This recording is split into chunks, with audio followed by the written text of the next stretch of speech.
If you're spending more time with your seam ripper than your sewing machine, let's talk. The goal is not to get rid of the seam ripper. It is a useful tool, but it does get really frustrating if you're having to use it every time you sew a seam. The good news is that we do a lot of the same processes in sewing. So if you learn a few simple habits that you do each time as you start to sew, it can really reduce the need for your seam ripper and make sewing a lot more enjoyable. So in this video, I'm going to teach you 4 tips that will help you in lots of different situations and make it a lot more fun. So let's get started. Tip 1 is to test on scraps before you sew your actual garment. So the best scraps to use are scraps that are the same as your project. So if you've got scraps left over from cutting out what you're sewing, or if you're doing alterations, if you've cut a piece off, say if you're making a new thing like a shirt, you're going to have all of these voids, all these leftover scraps after you cut it out. And those are great for testing out your stitches and seam finishes.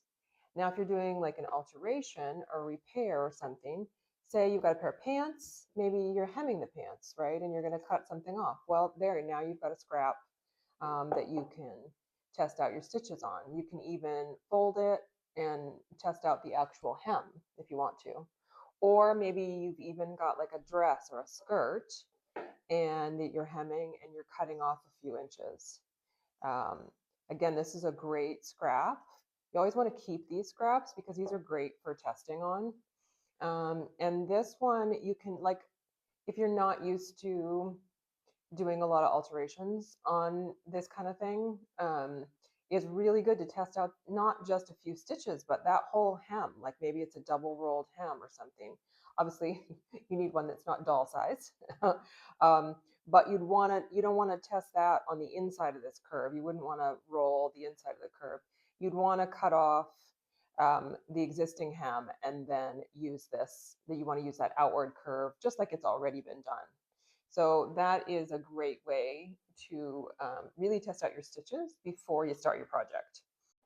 So what you want is 2 pieces of fabric that you're going to put together and test some stitches. Or if you have one piece, you can fold it over. That works too, if it's big enough. And first, test just regular stitches and make sure they look good on the front and the back, so you got your tension right. Then you could test out maybe some different stitch lengths if you're going to do some different, just basically whatever you're going to be sewing next, test those stitches out. If you're going to be sewing a hem next, you can test out that hem. Maybe it's a little double fold hem. Test that out right on that little scrap of fabric, even if you've only got a few inches. Giving that some practice first to make sure your machine is set up right, to make sure you've got the manipulation correct, that you've got a little practice in that makes a huge difference. The best thing about this is if those stitches don't come out right on the scraps, you don't have to take those out. No seam ripper involved. So that's a big plus. And also, even if you feel like, hey, I've got this, no problem, it can be a good warm up if you haven't sewed like since the day before or the week before or the month before. It's just a good little warm up for you and the machine to make sure everything is in good working order. And that leads us to tip number 2, which is about stitch length. So a longer stitch length and do not backstitch. No backstitching. So this is a great tip for when you're not sure if you're going to have to take that seam out again. Maybe you haven't made this pattern before, you haven't used this fabric before. So typically you would use maybe a 2.5 or a 3 stitch length, and you're going to start at one end or the other, and you're going to go up and you're going to go back, and then you're going to go all the way along your seam, and then you're going to back stitch a little bit because that sets a knot in either end of the seam. But that's a lot harder to take out than if you set it to a longer stitch length. So this is more like a 2.5 to a 3 stitch length. You want to set it more to a 3.5 to a 4, set a longer stitch length. And then you're just going to stitch those longer stitches with no back stitching at the beginning or end. And so when you're finished with that, Now that's not a very secure seam because it doesn't have the back stitching and it's bigger stitches. But when you're finished with that, you pull it out, you look at both sides, make sure both sides, the tension looks good, the stitches looks good. If it does look good, great. Just go ahead, dial that back to the regular stitch length and then do those back stitches, do that whole seam again. Super simple because it's already all together, right? And you're just doing an extra run on it. And there's no problem with going over the same spot again in most fabrics. Um, so, but if you take it out and you find out that on the back side it looks bad or they just didn't line up well, that's much easier to take out when the stitches are bigger and there's no back stitching. So that is a great way to reduce your frustration and make it so that if you do have to use your seam ripper, it's much easier and there's much less risk of damaging your fabric if you do have to take those stitches out. But what happens if the two pieces of fabric that we're sewing together aren't the same? What if you're sewing on like a patch or a pocket that's kind of just floating out in space here?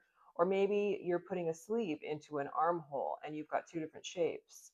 Like just putting a longer stitch length isn't generally enough. So that brings us to tip number 3, which is to hand baste instead of pinning. So you can see here, if you've got a little pocket and you just pin it, even if it's pinned, as you're machine sewing, it has a tendency to like torque a little bit. So I don't find pinning sufficient. What I like to do is hand baste. So hand basting, super simple. You just need a needle and a single thread. You're not going to knot it. And I'll just show you a little test on scraps here. So what you do is you put in that first stitch, nice big stitch, and leave a tail so you don't need to knot it. So it'll come out easy later. And then I just put in big stitches. You can even sometimes double up to 2 or 3 at once. They don't have to be pretty. They don't have to be uniform. The one thing that you don't want to do is you don't want to put them in exactly in the same spot where you're going to put the machine stitches. So if you want the machine stitches over here, put your basting stitches a little inside or outside where your machine stitches are going to go. And if I were going to do something like a pocket, I would baste all the way around, all 4 sides, because hand basting will hold those fabric layers together much better than pins will. And the other advantage is if you're working on something like in the round, maybe like a sleeve, or you're working on something that's got lots of pins all in directions, you're much more likely to stab yourself like constantly while you're trying to manipulate that fabric. So what I tend to do is I tend to put the pins in, hand baste it, and then pull the pins out and sew it with that. And that way, those layers are nicely held together. There's no pins to stab you with. It's great. And then when you're done, when you've machine sewed it, you've checked both sides to make sure that your machine stitches look good. You just pull those basting stitches right out. Super simple. So that is a great tip for really doing some situations that are a little trickier. Um, a lot of people don't like to do the hand basting because they feel like it's an extra step. But believe me, it is faster to hand baste than it is to rip out stitches. And you're so much less likely to risk damaging your fabric, that kind of thing. So just make friends with hand basting. It's really kind of, it's just super simple. And it's not permanent. It's just there to help you keep your layers together in place. And you can really sort of fine tune, manipulate your layers to get them just together, especially if you're doing something like a sleeve. And then it just comes right out. Sometimes you might need to clip like once, like you could clip there, and then this one pulls out and then pull out again. Sometimes that's a thing to do. But sometimes when you do all of those things, you test your stitches, you maybe use a longer stitch length or you even hand base first. Sometimes you do all those things and you still have to rip it out, right? And that's when that little inner critic starts going. Rah, rah, rah, rah, rah. So the 4th tip I'm going to give you is to remember to be kind to yourself. Sewing is tricky, so remind yourself there might be some mistakes. I might have to rip some of these out and do it over again, and that's just sewing. Like that's just part of sewing. And you can agree at the beginning, and you're not going to listen to that little inner critic that tells you you're terrible at this and you should quit. And you're not necessarily going to stop the inner critic from saying those things.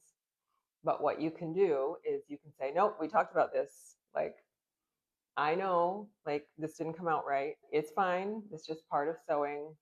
Either I'm learning, I'm getting better, or just this is just a tricky spot and that's just the way it is. I've never sewed with this fabric before. There's so many reasons. Like, I had too many distractions going on today.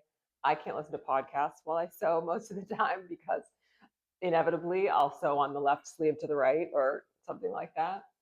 Like, whatever it is, you just tell that little inner critic to go take a back seat at the back of the bus and you're going to move on with your project. So just agreeing ahead of time that you're going to be kind to yourself when you do inevitably need to use your seam ripper can help sort of reduce that frustration.